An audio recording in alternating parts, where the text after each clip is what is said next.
Ça alors, je ne savais pas que la Terre était toute fissurée. Eh oui, la petite voix. La surface du globe terrestre est composée d'une douzaine de grands morceaux. On les appelle les plaques tectoniques. Elles s'encastrent les unes dans les autres comme les pièces d'un puzzle et forment l'enveloppe superficielle de la Terre, épaisse de 100 km en moyenne. C'est la lithosphère. D'accord, mais quel est le rapport avec les séismes? Pour le comprendre, observons le mouvement des plaques les unes par rapport aux autres. Regarde, tout se passe dans les profondeurs de la Terre. Ici précisément dans l'asténosphère, épaisse de 600 km. La chaleur y est très élevée et les roches sont donc ramollies. Par endroits, elles deviennent plus légères et remontent. En s'approchant de la surface, ces roches refroidissent lentement, s'alourdissent et redescendent. Ce lent circuit, appelé mouvement de convection, entraîne le déplacement des plaques à la surface de la croûte terrestre. C'est la tectonique des plaques. Les plaques se déplacent donc comme un tapis roulant. Elles apparaissent d'un côté et disparaissent de l'autre. Exactement. Et ça, sans jamais s'arrêter. Elles se déplacent de quelques centimètres par an, parfois jusqu'à 10 centimètres. À certains endroits du globe, les plaques s'éloignent les unes des autres, comme ici. Ce sont des zones dites d'accrétion.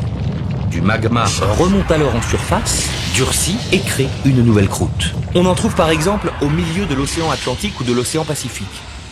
Mais la majorité des gros séismes se produit dans les zones dites de subduction. Là où par exemple, une plaque océanique plus dense et plus lourde glisse sous une plaque continentale. Mais pourquoi ça tremble? Eh bien, si en profondeur, les plaques chaudes et visqueuses glissent en permanence les unes contre les autres, à la surface, en revanche, ça coince. Il y a beaucoup plus de frottement. Les roches de la croûte terrestre accumulent donc de l'énergie et se déforment comme un élastique.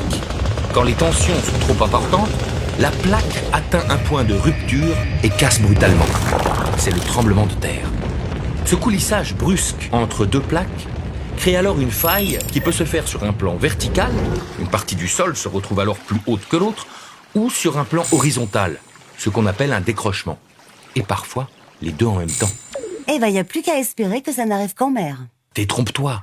En cas de séisme sous-marin, le fond océanique peut se déformer sur plusieurs milliers de kilomètres carrés en s'effondrant ou en s'élevant. La masse d'eau située au-dessus se met alors en mouvement.